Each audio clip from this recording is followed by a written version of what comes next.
Welcome one more day to Space and Harmonia. Today, as I said, I'm going to distinguish between the tree of life and the tree of knowledge of good and deficient, and how these two trees, these two genetics, so to say, began to flourish on this planet. We have to understand that the tree of life is not a mere biological tree. It's an essence with a personality that grows within, expressing the qualities of the infinite Holy One, the primordial being. Those qualities are infinite love, a pure life which interconnects everything, a pure conscience that knows what's the correct action on every moment, and a serene, blissful consciousness that connects everything. And this intelligence is planted on the human being. Since the very first time, the human being listens to the whispers of divine conscience and acts accordingly. From that moment onwards, the tree of life is somehow an intelligence that is attached to our human soul, that is contaminated by the intelligence of the serpent. I'll talk about that later. And then there can be a relation so that the human soul can be harmonized, purified, and integrated into the tree of life. Now, this is a very subtle relationship, and it's not easy to maintain it because we are constantly receiving the signals from the tree of knowledge of good and deficient, which is a very dual nature, very selfish. The passions of the human body belong to the tree of knowledge of good and deficient. The body wants something, and even though it gets satiated, it comes to wish for something external over and over again. That's the quality of the tree of knowledge of good and deficient. The tree of knowledge of good and bad, as some call it. But good and bad are moral concepts. And that which is deficient is not necessarily evil or bad. This is why I avoid those expressions. In Hebrew, it was known as Etz, Adaat, Atov, Be'ara, which means good and deficient. Ra is related to radiation, to something that emanates from a source, and it doesn't have light on its own. But obviously, there can be an evil nature, a destructive nature, which is completely selfish and wants to dominate over others. And that's the paradigm in this world. But because this nature somehow emerged in Mother Nature, actually, we are not the first human beings on this planet. Before us, there came other types of humanities produced by Mother Nature. And these humans were completely primitive in some cases, but others were very advanced, technologically advanced.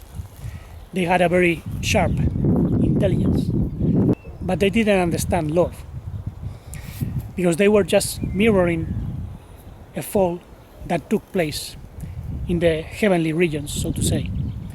There was a disorganization in the divine world. This is why ancient myths regard war as the father of all things.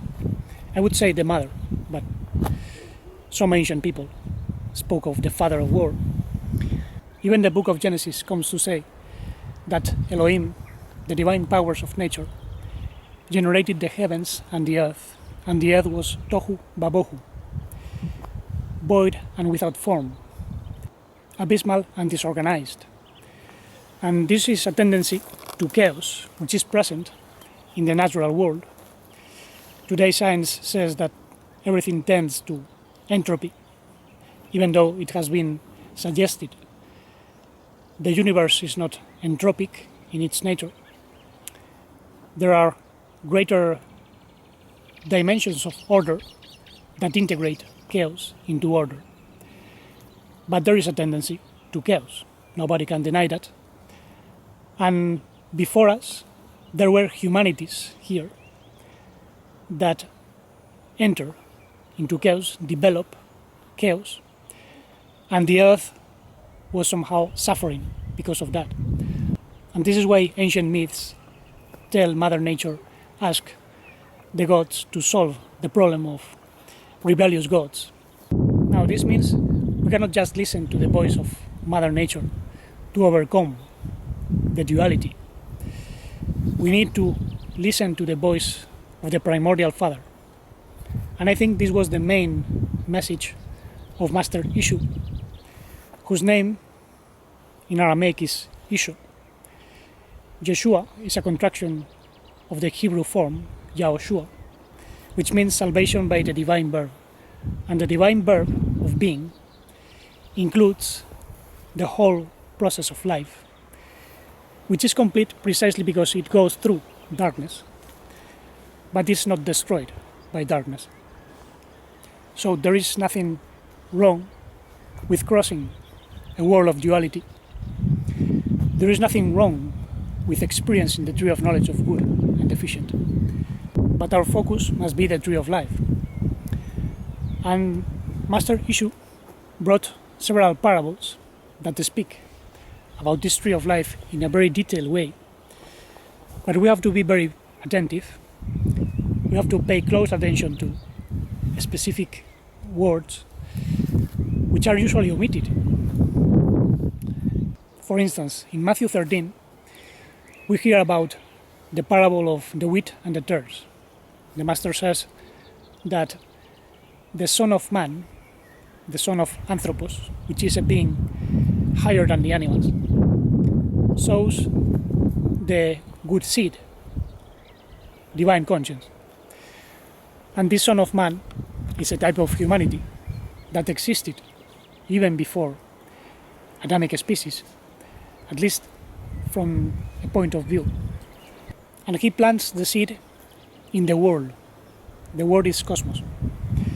So this divine humanity, this divine Son of Man, planted divine conscience in several planets, not just this one. Because cosmos implies an order whole, which includes this planet and many other planets. But he says there is an enemy man which planted the tares, and the tares grew together with the good seed.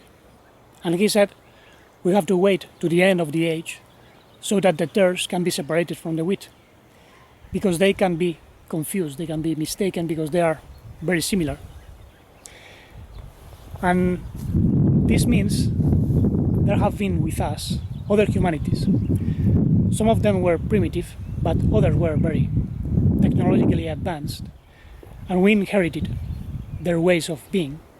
And therefore we are developing the tree of knowledge of good and deficient in a more limited way, of course, because our technology is not as advanced as the technology of prehistoric civilizations that thrive on Earth. Some of them were gigantic humanities. We know this because the monuments they built were gigantic. They move huge stones that today require cranes to move. Human beings cannot build those things today. However, it's a mistake to think those humanities were more spiritually evolved. They were natural humanities, humans produced by Mother Nature. And they fell, they rebelled against Mother Nature, and they generated chaos. They didn't know the Father of Lights. We can say they were fallen architects, descended from fallen architects of nature. And they also were assassins. They murdered other people. They took control of primitive humanities. And they established the order of enslaving species. And we also know this through the parable of the assassin vinekeepers. If you go to Matthew 21 and other passages, you'll hear the Master say that the father had a vineyard which is the tree of life, the original genetics of life, and he planted this vineyard and sent some servants to keep it, to plant it, obviously. There are emissaries in charge of distributing life in the universe. And over time, he sent other servants to see how the plantation was going. But these first vine keepers took those servants and stoned them, hit them, got rid of them, killed them.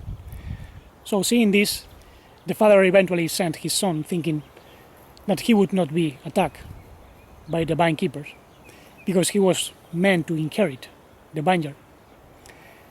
But the vine keepers took the son and killed him, because they didn't want him to inherit the vineyard. Let's say they wanted to take control of the tree of life by limiting its potential and not allowing it to grow fully, like the divine son. I am the vine, and you are the branches the master said.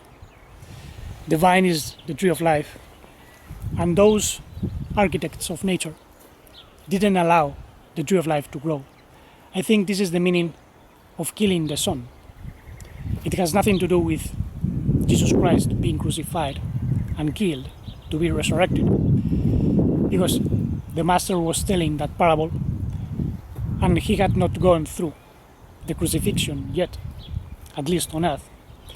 Let's say the divine cosmic mind comes to be crucified in the cross of matter in order to rescue the lost fragments of life.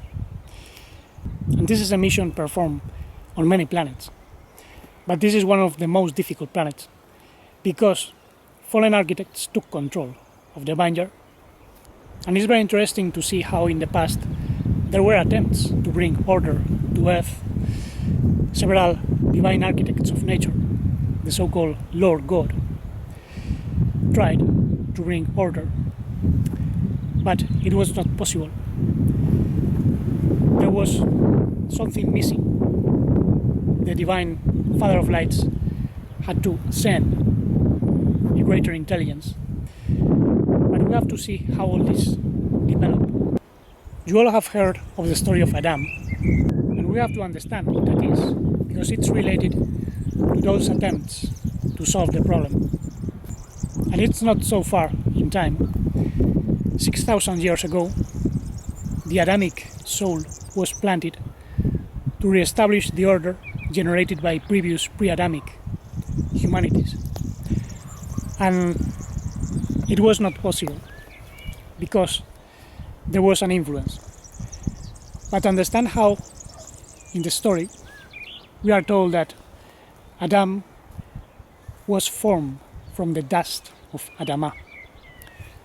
And the expression dust is afar, which is a residue that in this case comes from Adamah, not from Eretz. Adamah is a more subtle degree of the earth. Remember how the earth emanated a sort of vapor. The story is speaking about a more subtle energy emanated from the physical, which is Eretz. We also have a sort of psychic side, and we can perceive the earth of Adamah from the earth of the physical plane. But Adam was formed from Adamah, not from Eretz. And it received the Nishmat Haim, which is an intellect of life, which can understand, and somehow became a mind and a body. Actually, the expression Gan Eden, Garden of Eden, is an acronym for Guf, body, and Neshama, the breath of intellectual life. And in this state of Gan Eden, Adam could perceive the past, the present, and the future, could see the universe coast to coast, as it is said in the Hebrew traditions, and he could come on the earth to explore this realm and help primitive species to evolve. So it was a soul meant to guide the fallen species as a sort of messiah. Even Paul said that the first Adam was a type of the one that was to come, the true Messiah. However, the architects of nature decided that Adam had to interact with different species. It is not good for Adam to be alone. So they brought different Hayot Ashade, which are not beasts, animals of the field, of this field. The expression the field, Ashade, means the mental plane, the emotional plane of formation, and the physical plane of manifestation. So the creatures of those three planes were somehow receiving the interaction with Adam. And Lord God told Adam to name all those creatures. In Hebrew, to name means to imprint the essence. So Adam was meant to go through all those intelligences to govern nature and reestablish order, so that there could be a submission to Adam. But those creatures were not submissive. They were envying Adam. They didn't like that intelligence to be ruling over them. Just as our body doesn't want our consciousness to rule. It's the same relation, but remember, Adam was not physical. It was a collective consciousness. And Adam named all those creatures from the three planes, but did not find an opposite helpmate. Because the architects of nature, or Mother Nature, Lord God, wanted to find an appropriate opposite helpmate to Adam, so that there could be an interaction of body and mind, and Adam could rectify the fallen energies, the inclination to evil. So they had to separate the two aspects and make Adam face his feminine side, his body. This is why the Platonic myths and Kabbalistic teachings say that Adam, the first humans, were androgynous. They were feminine and masculine at the same time, but they didn't know each other. They were back to back. And Mother Nature wanted them to be face to face. The mind had to understand the body, or the consciousness was to rule, harmonize the body. And this was the paradigm of Mother Nature, not the paradigm of the Father of Lights, which is somehow different. But since Adam did not find an opposite helpmate, those species became a contrary helpmate. It's not the same. Opposite is complementary, contrary is an adversary. This is why there is adversity between divine spirit and flesh. That was the dilemma that emerged in that attempt to reestablish order. Actually, it is said that Adam was put in a deep sleep, tardema. And this is when a side is taken from Adam and he becomes man and woman as two separate aspects. But it's not speaking about a man and a woman in a physical sense. Man is the mind and woman is the receptive side, the body. Let's say the soul Adam was in contact with some species already. Some of them were probably primitive humans, descended from previous humanities. And Adam had a mind and a body, and he became identified with his body, which was lodged in some species. Because he said, this is flesh of my flesh and bones of my bone. So for the first time, that soul could recognize his feminine side. The body of Adam is known as the woman. And the woman was attached to an old energy known as Lilith, which belonged to the species that were not appropriate. Therefore, we have the emergence of Adamic species that already had a dilemma. And it is also said, man and woman, Ish Isha, the masculine and feminine sides of Adam were naked. So they were already inhabiting some form of biological species on the earth. And the woman could listen to the whispers of the serpent. The man was asleep because Adam was put to sleep, so his divine intellect was in the unconscious. And instead of listening to him, the body of Adam could listen to the mind of the serpent, which is the mind of the physical world. And it has two aspects as well. And in Hebrew tradition, they are known as Samael, the poison of hell, which is a logical, twisted mind, very technological, and Lilith, which is a very reproductive energy, very sexual in nature. It wants to reproduce the physical world, giving incarnation to all souls and spirits that had belonged to the humanities that were destroyed in prehistoric times. So the intention of the serpent, according to several Hebrew traditions, was to give incarnation to all those residues. Obviously, there are several readings of the serpent, but this is one of them. And it must be distinguished from Adam. Adam was a soul brought to elevate the earth, but the serpent was older. The story says Najash was more clever and naked than the beasts of the field that Lord God had made. Now the beasts of the field are Hayot Ashade, which are species from different planes, not just the physical plane. And Najash was dominating those species.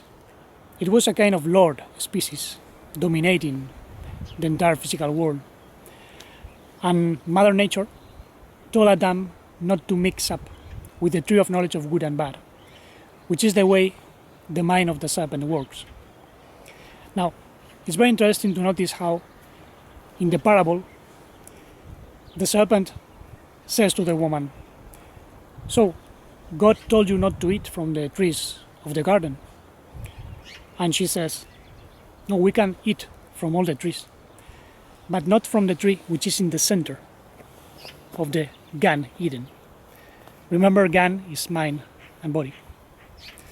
He's not talking about a garden, biological garden with a man and a woman naked. There are aspects of the psyche, aspects of the soul, of consciousness.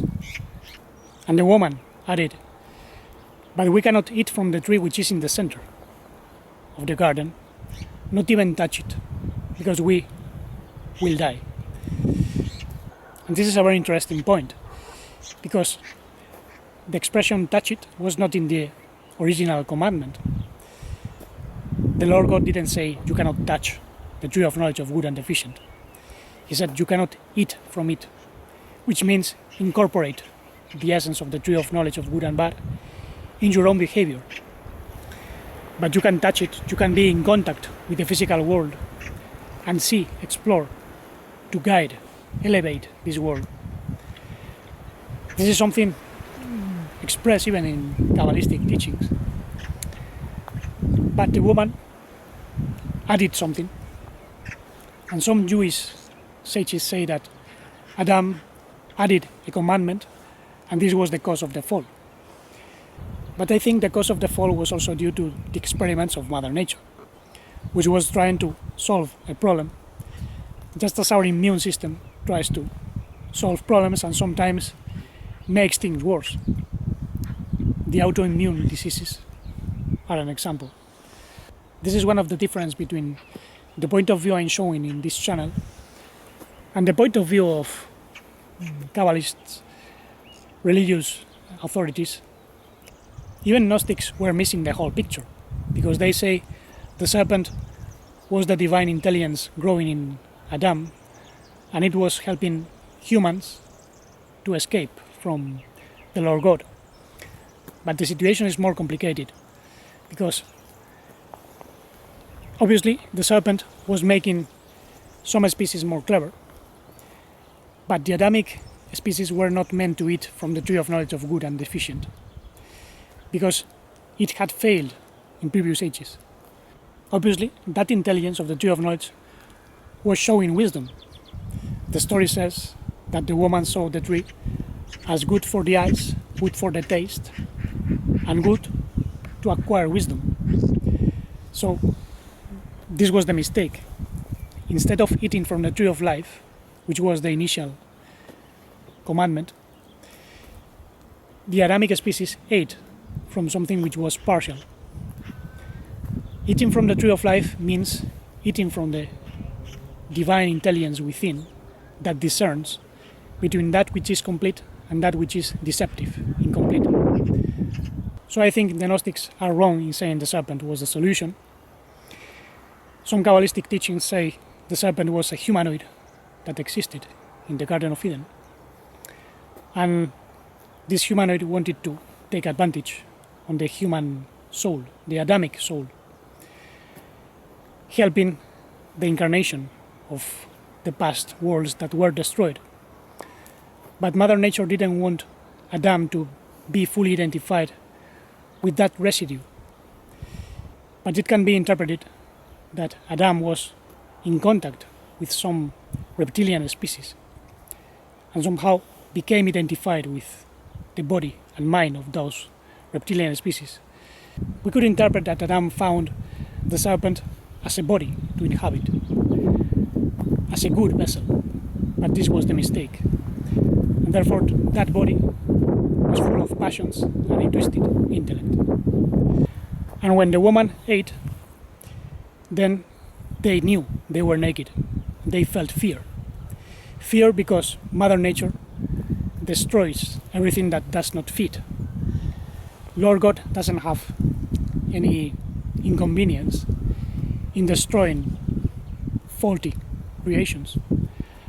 Actually, Lord God curses the serpent and gives man and woman bodies of skin. So there was a destruction of some vessel. This is when Adam was cursed to eat bread with the sweat of the forehead, using the mind to produce food. And the woman was cursed to give birth in pain. So masculine and feminine aspects became externalized as well. And part of the curse is that man would be lord over the woman. In other words, the mind would have to dominate the body, the passions of the body, because the woman was mixed up with serpent energy.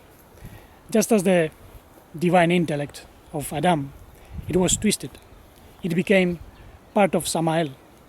Despite the old species were in other dimensions, Adam ate from their mind, and that mind became part of humanity. Now, this gave rise to another type of humans known as Cain, and Cain killed Havel, the breath of divine consciousness and divine conscience. And this led to a more physical experience, because when Cain killed Havel, it was expelled to Eretz, this physical earth. So we have the physical state in which we are now.